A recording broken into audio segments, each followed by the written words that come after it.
5:30 on a Saturday? It must be time for the weekly report. Hey, how are you guys doing this week? A very busy week this week. Geneva coming up starting on Tuesday the 3rd, so plenty of things to talk about, so let's get straight into it. What do we usually start with? Oh, proper news. So very exciting. You may have seen it all over my Instagram. By the way, my Instagram is Seb Delaney. That's it. Just add me on there. Audi have released the first photos of the new Audi R8, which will be officially shown at the Geneva Motor Show, of course. But it looks absolutely fantastic. I think it's in blue or red. And some interior photos as well, and overall it just looks like a more modern version of the R8, which is what you would expect. 3 versions, there's an e-tron version with about 490 horsepower, I think it was, V10 version with about 540 horsepower, and of course the V10 Plus, which is going to have 610 horsepower. So that's becoming a bit of a rival for like the 650S or even the 488 GTB. So very exciting from Audi, and I look forward to see that in the flesh. McLaren have similarly released photos of the 675 LT, LT standing for long tail. It's sort of a beefed up GT3-ish version of the 650, so it reminds me of what Ferrari did to the 458 to get the Speciale. Is kind of what they're doing to the 650 to get the 675. I think it looks fantastic. Apparently the new exhaust makes a fantastic noise as well. It's going to be lighter, it's going to have 660 horsepower. The interior is basically the same, but you know, I think they're just sort of perfecting of an already very good recipe, so I don't think there's anything wrong with that. On a slightly other note, Scuderia Cameron Glickenhaus, it's going to be, I'm sure I pronounced that wrong, have released their SCG003S and C, so the S standing for Stradale, the C standing for Competizioni, Competizioni being track only, Stradale being the road version. It's a car that comes from a company that brought us the P45, which you guys all saw and loved, I think.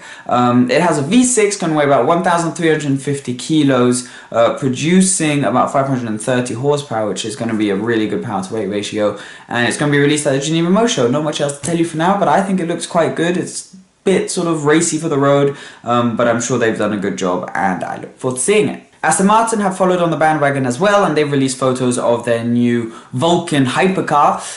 There are only going to be 24 of these released. It looks fantastic, I think. It's going to have a 7-litre naturally aspirated V12 producing over 800 horsepower, I think, and it will be released at Geneva Motor Show. And that's it for proper news this week. Let's move on to spy shots and renders. So, somewhere in Germany called Zuffenhausen, next to the Porsche factory, someone has spotted the new Cayman GT4. I have a soft spot for this car, and it is in red, and this is exactly what the production car will look like. It will be released in Geneva as well. We'll see more photos of it then, but I think this looks fantastic, and well done to whoever spotted it, because it's a very interesting car to see in such early stages. The last ever Bugatti Veyron to be built, the Finale, was spotted outside their factory in Mulsheim or something like that.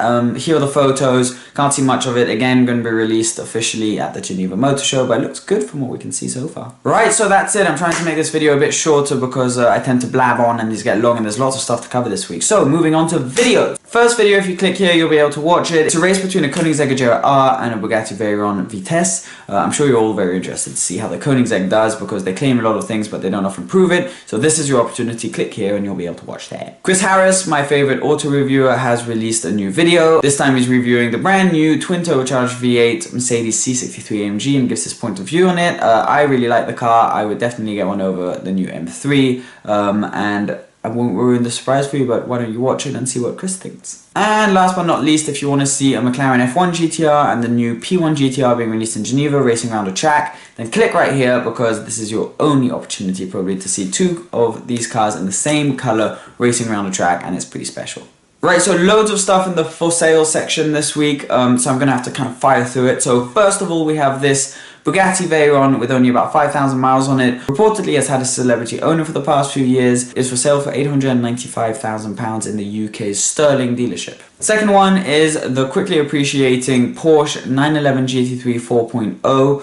This one's for sale for about £240,000 at Romans International. I think it looks great. They're only going up in price. This is number 559 out of 600, and it only has about 5,050 miles, so that's a good buy. Right, now onto a trio of Porsche 918s. The first one is this one. It's in Charlotte, North Carolina. It has some Visec package. It doesn't have the wheels, but it has the package around the body. Dark blue, beautiful color, 1.1 million pounds, but only 564 miles. Second one for sale at Porsche Miami is this one, again with the Visec package. This one has 101 miles and is for sale for, again, 1.1 million pounds. In the same grey colour, we have the last Porsche 918 for sale this week. This one does not have the Visec package. It's part of Prestige Imports in Miami. This one has 310 miles, but we don't have any word on the price, but it will probably be cheaper than the others because it doesn't have the expensive Visec package. My personal favourite this week for sale is this Novitec Rosso Ferrari 599 SA Aperta. So only 80 SA Apertas were made. This one's been tuned to have the full 599 GTO body kit by Novitec Rosso.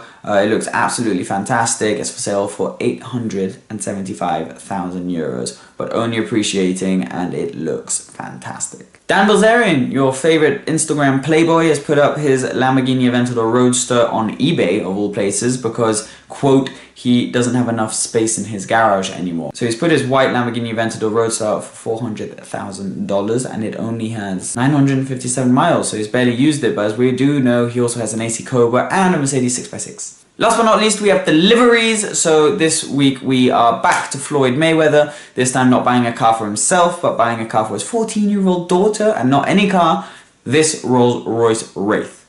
That is ridiculous. Emmanuel Adebayor, I hope I said that right, the football player, has turned up to his latest training in his Rolls-Royce Phantom Coupe with some funky coloured interior, but very cool. Didn't know he had a Phantom Coupe. Those are quite rare, and obviously he's getting paid well. Nas Al Thani, famous car collector from the Middle East, has just taken delivery of his MSO McLaren P1, so it has a blue sort of interior, white exterior. I think it looks quite good. I wouldn't be quite brave enough to do that on the interior, but the exterior looks fantastic. He's also got, as you can see in the photos, some other pretty nice cars. And to wrap it up this week, we have an Austrian client of Porsche's who went to pick up his 918 at the factory in Germany. This is his 918. It is white with the Visec package, and apparently as soon as he picked it up, he drove it straight to Austria, and there are chances he'll be wrapping it. So if he does, that would be pretty exciting to see. And that's it for this week. Thank you so much for watching. Tried to make it a bit quicker, even though there was loads of stuff to cover in the for sale and delivery sections. But I hope you enjoyed it. Remember to like, comment, share, and subscribe. I'll see you Wednesday. Actually, you should really subscribe by clicking here to my vlog channel, because Wednesday I'm heading to the Geneva Motor Show. So the first video I'll be posting will probably be a vlog. And after that, I'll be posting a bunch of videos from there. So get excited for the Geneva Motor Show. Next time I see you, ow, my eye. Next time I see you, it will be after the show. So we'll have loads of things to report on. So I'll probably be doing 2 news things. But thanks for watching, I'll see you next week, bye! So today we're going to be talking about road trips. I'm going to give you 10 basic things you're going to need to have, and they have said that they're going to be launching the official car at the Geneva Motor Show. Yet another car coming to the Geneva Motor Show.